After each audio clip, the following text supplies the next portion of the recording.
ciidankan waa ciidan loo tababaray amniga magaalada inay ka qayb qaataan la baray shuruucda muddo 4 biloodna tababar qaadanayay waxaan rajaynaynaa inay wax weyn ka bedeli doonaan amniga magaalada waxaa loo kala qaybin doonaa 17 degmo ee magaalada marka ciidankan waa ciidan sidaas ciidankan waa ciidan cusub waa ciidan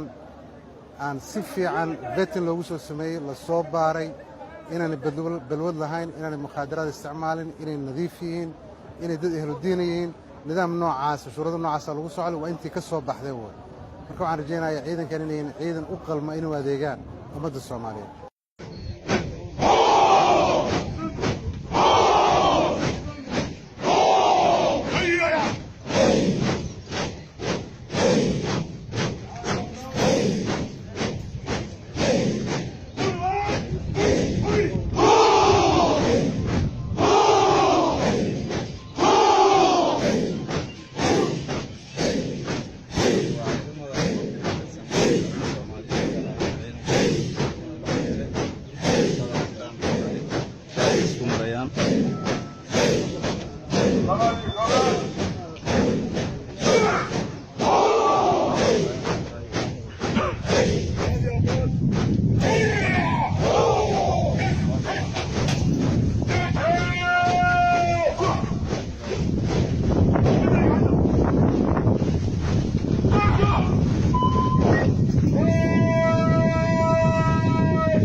Đây là